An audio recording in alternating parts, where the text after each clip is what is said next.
Alright, so we did a stupid podcast on some Christianity shit that turned into be about the Willie Lynch theory. Yeah. And Dell was telling us about how he learned about the Willie Lynch theory at this training seminar for Ford Motor Group when he was learning to be an F&I manager, and he had to fly to Nashville. And this was right after 9/11. Just right after 9/11, just maybe a couple of months. And this is after they had that guy where they found a bomb in his shoe. So Dale's going to tell us about an experience that happened when he flew to Nashville just a few months after 9/11. Yeah, so what happened? I had been in the business, and the owner decided to send me to F&I school, and I had to go to Ford Premise Building in Nashville. So of course, this is only my second time flying. And of course, the whole country is fucking paranoid about certain things and certain people and certain ways and shit. So first of all, when I get to the airport and I get my ticket and I go through the metal detector and they check your bags, security was so fucking crazy because I had to go, we went through 5 different checkpoints before we actually got on the plane. The crazy shit is, at every checkpoint we got to, the motherfuckers pulled me out the line and took me in a room and asked me questions and shit and had to get back in the line. I didn't lose my spot because once they checked me, the last time they took me to the front and let me go ahead and board. But I ain't gonna say it was 5 times, but at least 3 out of the 5 checkpoints, the motherfuckers walked. They were walking. You know, y'all know how they walk. Be looking at people in line, and at random, they just pull motherfuckers out. 3 different times. So that was the first scary shit.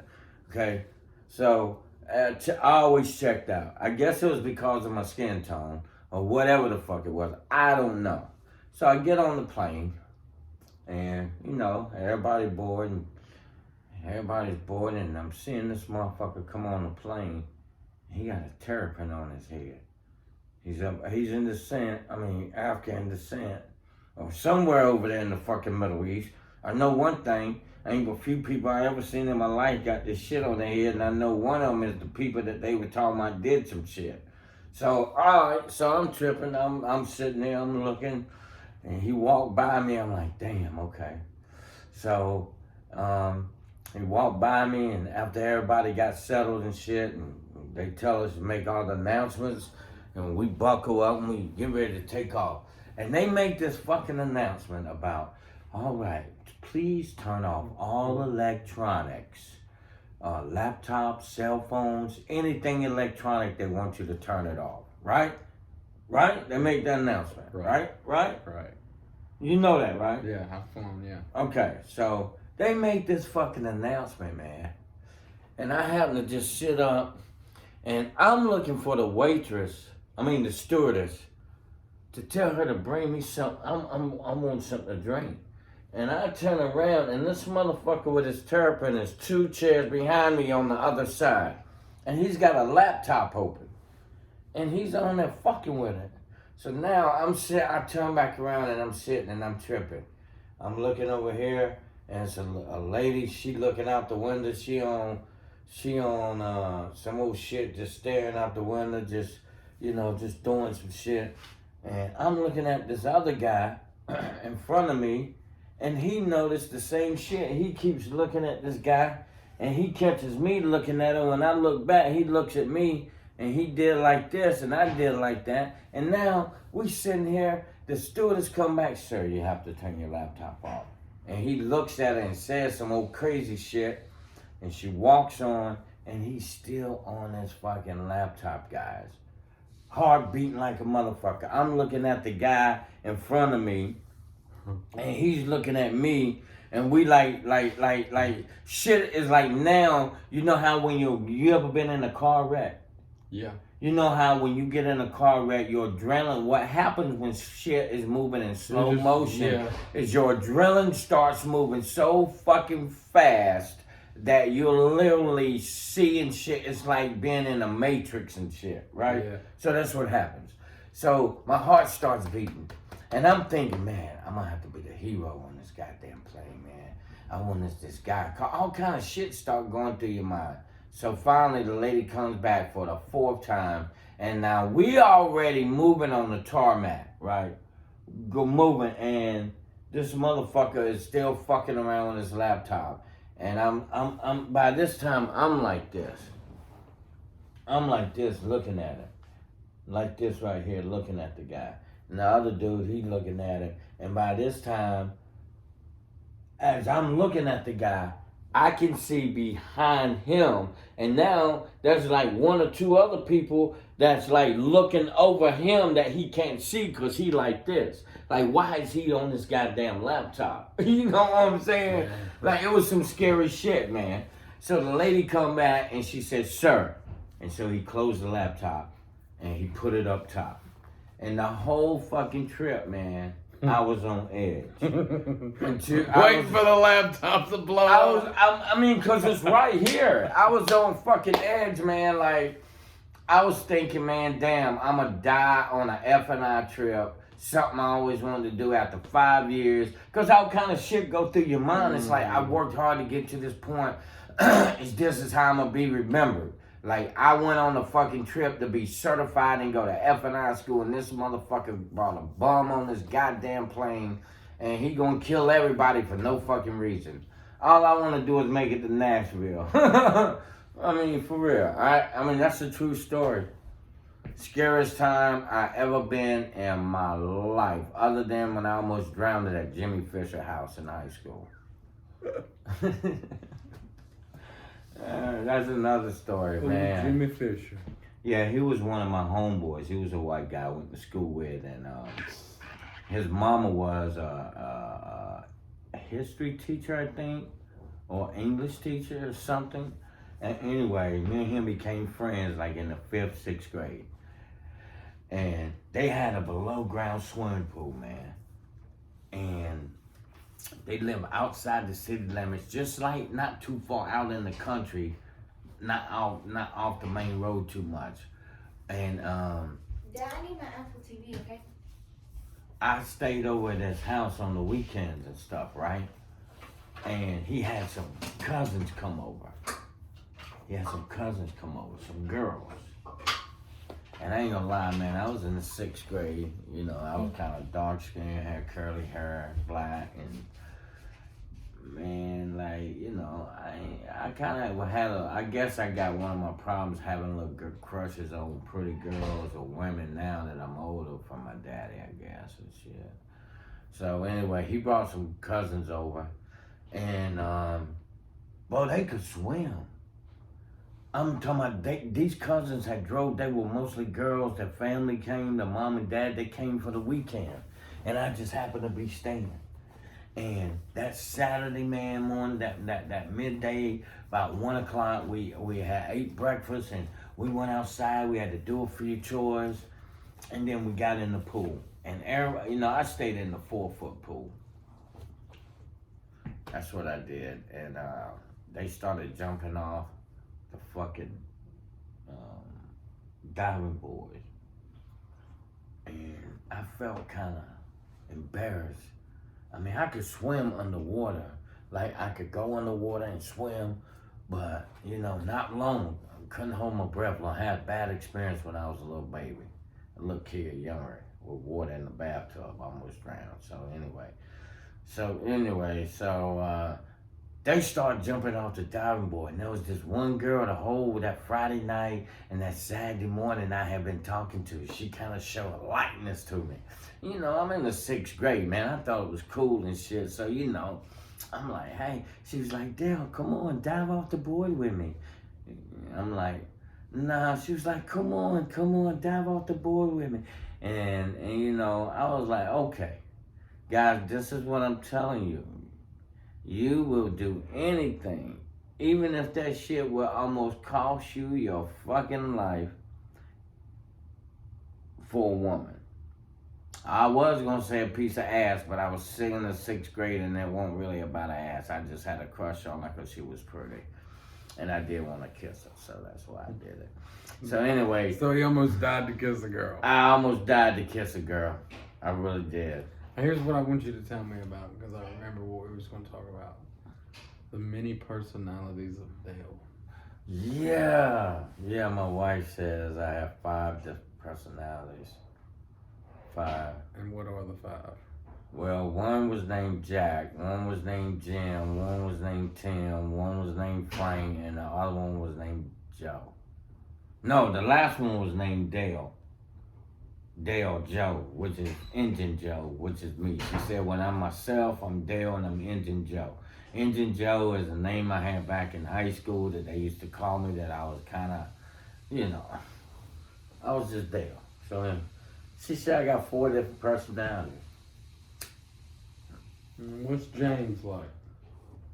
James is that motherfucker that come home and shit, and he done had a long day, and he walk in the house, and he'll walk in the kitchen and want something to drink, and he'll see goddamn trash in the trash can, and the kids been sitting home all day. Then he'll go in the room and open the door, and if there's anything out of order in that room, clothes on the bed or anything closed, a drawer halfway out and ain't closed completely, or go in the bathroom and he check shit. Now, James like checking shit. He just come home and immediately start looking at shit, looking for a reason to say some shit to somebody because he done had a bad fucking day. That's who James is. Yeah, he a motherfucker. Okay. Yeah, he'll look in the bathroom, and if the damn toilet paper's just hanging down about 2 sleeves, he'll fuss about it ain't rolled up all the way. Shit like that. Okay. Yeah. Frank is Frank is that guy that, he when he smokes, he you can tell Frank, cause when Frank come aboard, he be outside. That motherfucker will not be inside for nothing. He will find some shit to do outside. He don't give a fuck. He will create some shit to do outside. And go outside, you be like, what the fuck you doing? Oh, I'm just tearing up all the grass. Yeah, Frank is he's a yard person for sure, I tell you. Why though? I don't know. That's just his personality. The motherfucker just like being outside. He don't like being cooped up inside. He like being outside. He just like building shit. Frank's a landscaper. Yeah, I guess Frank is a person that Dale got from his uncle, cause in his life, like he, in the writing I wrote, I said I took to my uncles. They build and build barns and worked on tractors and this and shit. So I think that's part of that Frank personality. He's just that person that like to be outside and shit. Okay. So, what's the other one? Joe. Who's Joe? Well, Joe and Dale is the same guy. So we'll say that motherfucker for last. Okay. Jim. How many we done covered? Shit. We done covered Frank, Jim. I don't know, man. Shit, I don't know. Shit. Well, Jim and Joe, see, Jim and Dale, them two mix up, see. Cause Joe and Dale is a more like, he just like kind of sits back and he reminisces about his life and about a lot of things, car business. He enjoys he enjoys the car side when he doesn't get burnt out. He just looks back now and analyzes a lot of things and looks at if he succeeded from more or less not a career standpoint, but a father standpoint. And Joe and Dale, they kind of like outside. They believe in stars. Dale likes getting high. Joe likes when Dale gets high, because then Joe goes outside and he looks at the fucking stars and relaxes. Because Joe is into astronomy and shit, but Joe can't really get into the shit he into unless Dale smokes and get into the shit that he's into. So Dale's into smoking and coming home and just relax. So that motherfucker smoke, have a glass of wine, and then Joe kind of comes out and he starts talking. He says, man, Dale, I know, man. God damn, I'm glad you're home, boy. I've been waiting for you all day, man. It's like, man, I know. He's like, man, it's a nice night. Let's walk outside and see what your wife don't like you smoking inside and shit. No way. Let's walk outside and see what the stars in the sky look like. So Joe would take me outside, Dale. And we go outside, we mind, man. Sometimes, I get caught up, especially if it's a clear night. Because that motherfucker had you out there. He'd be happy out there talking about some shit. He had your mind fucked up. He'd be having your mind like, man, damn. You'd be looking in the sky, be saying, man, I know, is this shit real? And then while you're out there, Frank will have you picking up sticks. No, see, that's Frank is a daytime motherfucker. Okay. He don't like being outside. Frank's in the bed. And Frank is kind of a bitch, He don't like cold air. He won't go outside if it's cold unless he got 2 or 3 jackets and shit on. 2 or 3 jackets. Yeah, I told the motherfucker, we told the motherfucker he need to find some damn iron pills or eat some liver or some shit. But, my wife don't like Joe much. I mean Frank. She don't like Frank much. Yeah, because he stay outside too much. She say he's a weird motherfucker. And then the man stay outside and don't like being inside something. What is he plotting? Is he burying bodies outside? Is he digging holes? What the fuck is he doing back there? Nah, I don't know. I tell her he building shit I ain't got to build. That's what he doing. He building shit me and Joe ain't got to fuck with. Shit. Hell nah. Last time you had me doing some shit, me and Joe, man, I bust my fucking finger. I told you to wait till Frank came over, shit. That motherfucker, he good at all that. Shit, that's a true story. 5 different personalities, man. That's got to be some shit to live with. Shit, I looked in the mirror one day and seen 3 of the motherfuckers back to back, scared the shit out of me. I was, goddamn, what the fuck? I had to go outside and talk to Joe for a minute. I said, man, did you see that shit I just saw? She said, yeah, this shit scared the fuck out of me too.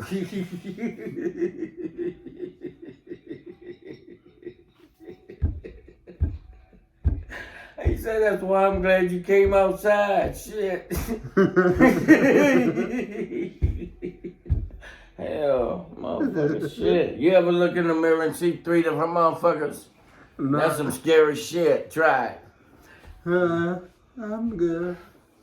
I know, because the average motherfucker don't want to see him. It's going to scare the shit out of him.